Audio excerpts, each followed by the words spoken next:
अस्सलाम वालेकुम गाइस, कैसे हैं आप लोग। मैं हूं शब्बीर अंसारी और आज की इस वीडियो में मैं बात करने वाला हूं क्लोथिंग इंडस्ट्री के अंदर तहलका मचा देने वाली कंट्री बांग्लादेश के बारे में, जिसने सिर्फ और सिर्फ 30 सालों के अंदर इस इंडस्ट्री के अंदर कदम रखा और अपनी नेबरिंग कंट्रीज़ के छक्के छुड़ा दिए। ना कि सिर्फ पाकिस्तान बल्कि इंडिया को भी पीछे कर दिया और आज दुनिया के वो सेकंड लार्जेस्ट गारमेंट एक्सपोर्टर बने हुए हैं आफ्टर चाइना। जहां पर आज पाकिस्तान 19 बिलियन यूएसडी की एक्सपोर्ट कर रहा है टेक्सटाइल एंड क्लोथिंग को मिलाकर, वहीं पर बांग्लादेश 42 बिलियन यूएसडी की एक्सपोर्ट कर रहा है, यानी कि हमसे तकरीबन डबल। तो हम ज़रा शुरुआत से शुरू करते हैं। 1947 की जंग आज़ादी के बाद पाकिस्तान बना था दो हिस्सों में, ईस्ट पाकिस्तान जो कि इस वक्त मौजूदा बांग्लादेश है एंड वेस्ट पाकिस्तान जो कि इस वक्त मौजूदा पाकिस्तान। आज़ादी के कुछ सालों के बाद से पाकिस्तान ने बहुत ज़्यादा तरक्की की। ये वही ज़माना था जब दुनिया भर में पाकिस्तान का डंका बजता था और पाकिस्तान को एज एक फास्ट डेवलपिंग कंट्रीज़ के नाम से जाना जाता था। ये वो ज़माना था पाकिस्तान से लोन लेने के लिए और पाकिस्तान के इदारे, बैंक और पाकिस्तान के गवर्नमेंट इदारे ये बैठ के इस पर डिस्कशन करते थे कि किस तरह से हम चाइना को लोन दे सकें।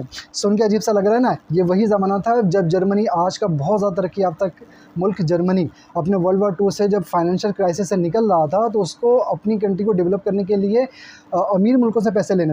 उसमें से एक पाकिस्तान भी था और पाकिस्तान ने उस ज़माने में 250 मिलियन डॉलर, जो कि आज की रकम बनती है तकरीबन 2.5 बिलियन डॉलर, उस वक्त जर्मनी को लोन दे दिया था। और आप इसका अंदाज़ा ये लगा लें कि ये तकरीबन उस रकम से ज़्यादा रकम है जिस रकम के लिए पाकिस्तान IMF के पास लोन लेने के लिए जा रहा है। उस ज़माने में तो हम इसी तरह से लोन दे दिया करते थे। तो उस ज़माने की बात समझे कि पाकिस्तान कितना तरक्की याफ्ता था कि पाकिस्तान 1 बिलियन USD डॉलर तो ऐसे ही लोगों को दे दिया करता था एज अ कर्जा। सुन के बड़ा अजीब सा लग रहा है, लेकिन हकीकत यही है। पाकिस्तान उस ज़माने में अपनी डेवलपिंग के ऊपर बहुत ज़्यादा खर्चा करता था। ईस्ट पाकिस्तान यानी कि मौजूदा बांग्लादेश के अंदर उस वक्त के जो लीडर थे अयूब खान, उन्होंने काफ़ी ज़्यादा इंफ्रास्ट्रक्चर पे काम किया। वहाँ पर इंडस्ट्रीज़ लगाई।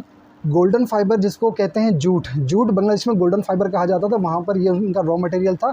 उन्होंने वहाँ पर काफ़ी बड़ी बड़ी इंडस्ट्रीज़ लगाई, जिसमें से मोस्ट फेमस दुनिया की सबसे बड़ी जूट मिल आदमजी जूट मिल भी है, जिसको मलका बरतानिया ने भी अपने टाइम पे विजिट किया था।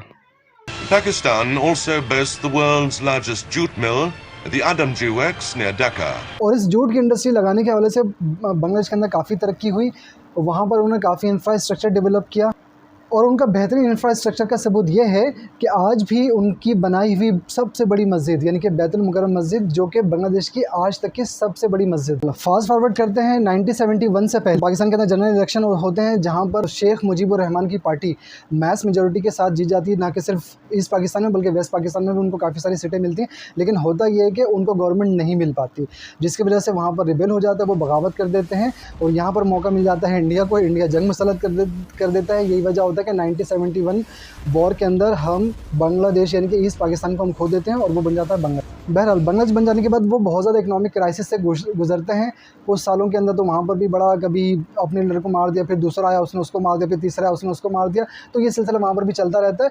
लेकिन उनको ग्रोथ की शुरुआत होती है लेट 1980s के अंदर। 1980s के टाइम पे बांग्लादेश को रियलाइज़ होता है कि भाई हमारी आबादी बहुत ज़्यादा और हमारे पास कोई भी बड़ी इंडस्ट्री है ही नहीं। यही वजह है कि वो एक टारगेट करते हैं कि कौन सी बड़ी इंडस्ट्री पे हम हाथ मारें हैं जहाँ पर हम पूरा फोकस करके अपने लोगों को मैक्सिमम रोज़गार मुहैया कर सकें। क्योंकि जूट की इंडस्ट्री उनकी बड़ी थी, लेकिन मामला ये था कि जूट की इंडस्ट्री भी इतनी ज़्यादा लेबर नहीं रखती थी जितना कि गारमेंट इंडस्ट्री रखती है। यही वजह कि उस ज़माने से ये सिलसिला शुरू हो जाता है कि बांग्लादेश के जो इनहैबिटेंट हैं यानी कि वहाँ के जो लोग हैं वो दूसरे ममालिक में जाना शुरू कर देते हैं। वो बॉर्डर क्रॉस के ज़रिए किसी भी तरह से जाते हैं। वो जाते हैं इंडिया से पाकिस्तान, पाकिस्तान से ईरान, ईरान से टर्की और टर्की के बाद वो जाते हैं ग्रीक। ये एक पैटर्न सेट हो जाता है कि उनको आखिर में उनकी डेस्टिनेशन ग्रीक बन जाती है कि वहाँ पर उनको जाना होता है। यही वजह है कि आप दुनिया भर के अंदर देखते हैं कि काफ़ी ज़्यादा बांग्लादेशी लोग दुनिया के बहुत सारे ममालिक के अंदर हैं, क्योंकि उस टाइम से जो पैटर्न सेट होता है उसमें काफ़ी ज़्यादा लोग बाहर निकल जाते हैं। फिर जो दूसरे लोग बाहर निकलते हैं वो अपने और साथ लोगों को बुलाते हैं। ये पैटर्न चलता रहता है जब तक कि फिर गारमेंट इंडस्ट्री वहाँ पर स्टार्ट होती है। बांग्लादेश की गवर्नमेंट को एहसास होता है कि भाई जूट इंडस्ट्री के अंदर हम बहुत ज़्यादा लेबर खपा नहीं सकते। यही वजह है कि वो जूट से अपना हाथ हल्का रखते हैं और स्पेसिफिकली वो गारमेंट इंडस्ट्री के अंदर अपने आप को फोकस करते हैं। अब टेक्सटाइल इंडस्ट्री और गारमेंट इंडस्ट्री के अंदर गाइस फ़र्क क्या? कपास यानी कि कॉटन को मुख्तलिफ प्रोसेसिंग से गुजार कर यान बनाया जाता है और यान से बनाया जाता है फैब्रिक यानी कि कपड़ा।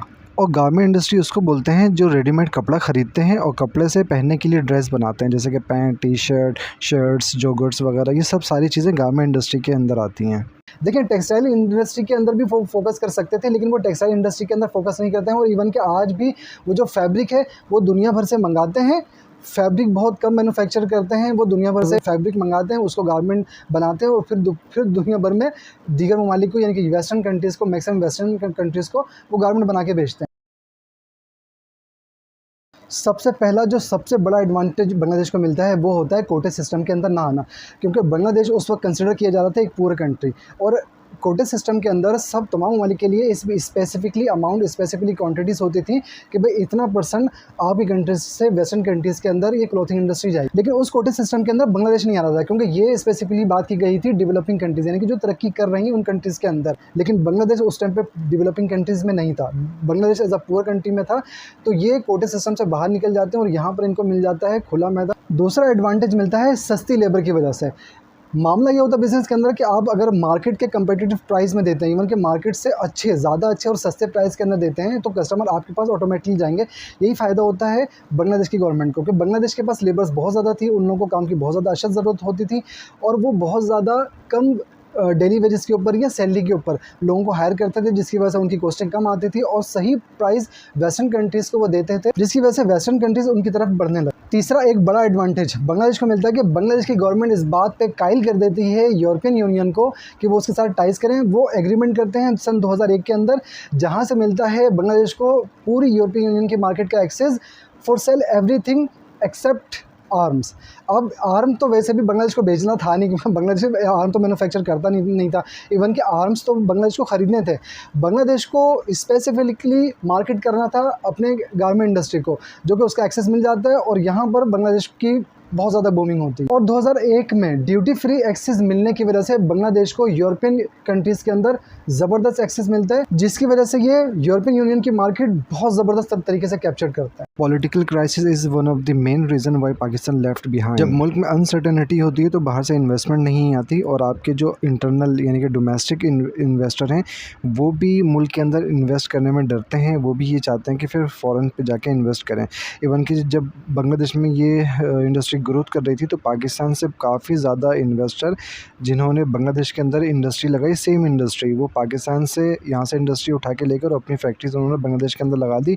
मौका इंडिया ने भी देखा और इंडिया ने भी काफ़ी सारी फैक्ट्रीज वहाँ पर लगाई। पाकिस्तान में गवर्नमेंट का टेन्योर होता है 5 ईयर्स का, मगर हमारी बदकिस्मती देखें कि पाकिस्तान बनने से लेकर अब तक के आज तक के हम कोई भी 5 साल का अपना वज़ीर आज़म प्रेजेंट नहीं कर सके। जो भी गवर्नमेंट आती है तो वो पहले ये सोचती है कि भाई इलेक्शन में इतना पैसा लगा कर आएँ तो उसकी पहले वसूली करें। 1 साल तक ये वसूली करने में निकल जाते हैं और उसके बाद उनको एहसास होता है भाई हम 5 साल तो कर ही नहीं पाएंगे, ये तो 2-3 साल के अंदर ही हमारी गवर्नमेंट गिर जाएगी। तो फिर वो अगला साल उस बात पे लगा देते हैं कि आइंदा जो इलेक्शन होने वाले हैं उसके लिए पैसे इकट्ठे कर लें। 2 साल तो ऐसे निकल जाते हैं। ना ही कोई हमारी लॉन्ग टर्म डेवलपमेंट की इंटरनल पॉलिसी बनती है और फॉरेन पॉलिसी की तो हमारे यहाँ कोई नाम की कोई चीज़ ही नहीं है। सेकंड मेन रीज़न है लैक ऑफ इलेक्ट्रिसिटी।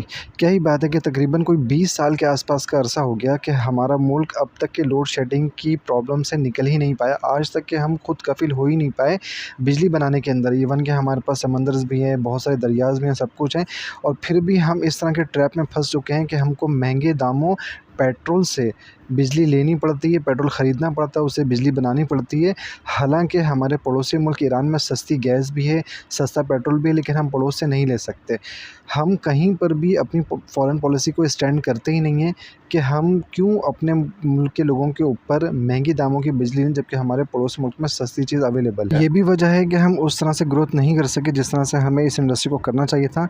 और जब इलेक्ट्रिसिटी नहीं थी तो तवाहिनाई की इंडस्ट्री में तो खैर हम उस तरह से जा ही नहीं सके। और उल्टा हुआ ये कि बैटरी, चार्जर वगैरह और बहुत सारी इस तरह की चीज़ें जो इलेक्ट्रिसिटी पे डिपेंड करती हैं वो हमें इंपोर्ट करना पड़ी, जिसकी वजह से हमारा trade deficit import and export का और भी ज़्यादा डिफरेंट हो गया। जब मुल्क के अंदर आप अनसर्टेनिटी देखते हैं, आपके नेचुरल रिसोर्सेज आपको सही तरह से नहीं मिलते, तो आपको अगर वो मिलते हैं तो आपको वो महंगे दामों मिलते हैं। ज़ाहिर सी बात है जब आपको स्मूथ तरीके से नहीं मिलेंगे तो आप दूसरे तरीके से लेंगे तो महंगे दामों ही मिलेंगे और इसका इम्पैक्ट पड़ता है कॉस्टिंग के ऊपर। जब वो सारी चीज़ों को आप कैलकुलेट करते हैं और आप जब कॉस्टिंग निकालते हैं तो बाहर के प्राइस के अंदर आप आते ही नहीं, आप मार्केट के इनकम्पिटिटिव प्राइस पे आ जाते हैं। यही वजह है कि बहुत ज़्यादा ऑर्डर्स आपके हाथ से निकल जाते हैं और मार्केट आहिस्ता आहिस्ता आपके गिरफ्त से निकलने लगती है। और यही वजह है कि आहिस्ता आहिस्ता, हालांकि हमें इस इंडस्ट्री के अंदर बहुत ऊपर जाना था, लेकिन हम उस तरह से अपनी ग्रोथ ग्रोथ को मेंटेन नहीं कर सके। हमारी अभी भी पॉजिटिव ग्रोथ है, लेकिन उस तरह से जिस तरह से हमें होना चाहिए था, आज हम वहाँ पर नहीं हैं। अब बात कर लेते हैं कुछ एडवांटेजेस के ऊपर। आज हमारे पास जो सबसे बड़ा एडवांटेज है कि हमारी इस वक्त लेबर बहुत ज़्यादा सस्ती है। हमारी लेबर्स की जो सैलरी है वो बहुत ज़्यादा कम है, तो इसलिए हमारे पास लेबर सस्ती है और यही वो टाइम है जो कि हम मार्केट के कंपेटिटिव प्राइस दे सकते हैं और काफ़ी ज़्यादा ऑर्डर्स को हम अपने मुल्क के अंदर शिफ्ट वापस से कर सकते हैं। सेकंड चीज़ है नेचुरल रिसोर्सेज के अरेंजमेंट को, जो कि आज पाकिस्तान काफ़ी सारे स्टेप ले रहा है। जैसे पाकिस्तान रशिया के पास भी गया, रशिया से हम गैस ले रहे हैं और दीगर चीज़ों पे भी बातचीत चल रही है। तो इसी तरह से कि फ़ॉरेन पॉलिसीज़ को हमें आगे बढ़ाना पड़ेगा और रशिया के साथ साथ हमें ईरान को भी साथ में लेना पड़ेगा। जो पाइपलाइन, गैस की पाइपलाइन काफ़ी अरसे दराज से ऐसी पड़ी है, तो उस पाइपलाइन को एक्टिव किया जाए, उसको पाए तकमील तक पहुँचाया जाए और वहाँ से हम ताकि सस्ती गैस और सस्ता पेट्रोल ले सकें। तो ईरान से सस्ता पेट्रोल, सस्ता गैस लेने से ये होगा कि हमारे पास जो बहुत ज़्यादा पेट्रोल इंपोर्ट करने का जो बर्डन है, जिसमें बहुत ज़्यादा अमाउंट लगता है, उस अमाउंट से हम बरीउल ज़िम्मा होंगे, काफ़ी ज़्यादा हमको रिलीफ मिलेगा, हमें कर्ज़े देने में लोगों को आसानी पड़ेगी और हमारी इंडस्ट्री भी उस हिसाब से ग्रो करेगी, क्योंकि हमारे पास कॉस्टिंग भी उस हिसाब से चीज़ें आएँ। और सबसे लास्ट और जो सबसे ज़्यादा अहम है, हमें पॉलिटिकल क्राइसिस से निकलना पड़ेगा। 30 साल से हम तो यही देखते रह रहे हैं। अब मामला यहाँ पर ये नहीं कि कौन अच्छा है कौन बुरा है। 30 साल तक तो हमने देखा कि हमको तो सबके सभी इसी तरह के मिले। बहरहाल अब बुरे में ही सही आप किसी को खड़ा करें और बुरे से में ही सही किसी को 5 साल तक के गवर्नमेंट करने दें, ताकि वो कोई तो अपनी पॉलिसी बनाए। हमें एक पॉलिसी मेकर की ज़रूरत है जहाँ पर वो हमें, हमारी कंट्री को रिप्रेजेंट करे, जहाँ पर हमारे फॉरेन पॉलिसी को एक भरपूर तरीके से प्रेजेंट करें कि भाई हमें भी दुनिया भर में हमें अपनी बात किस तरह से मनवानी है। हम जब इन सब चीज़ों पे काबू पाएंगे तो इंशाल्लाह हमारा मुल्क तरक्की करे। तो गाइज़ यहाँ तक के बस करते हैं, मुझे इजाज़त दीजिए। वीडियो अच्छी लगे तो लाइक कर दें, शेयर कर दें। चैनल मेरा यकीन आपने सब्सक्राइब कर ही लिया होगा। मेरी वीडियो को शेयर करें व्हाट्सअप वगैरह पे। अगर आप फेसबुक में देख रहे हैं तो फेसबुक में ग्रुप वगैरह में शेयर करें। आपका बहुत बहुत शुक्रिया। अपना ख्याल रखिएगा। अल्लाह हाफ़िज़।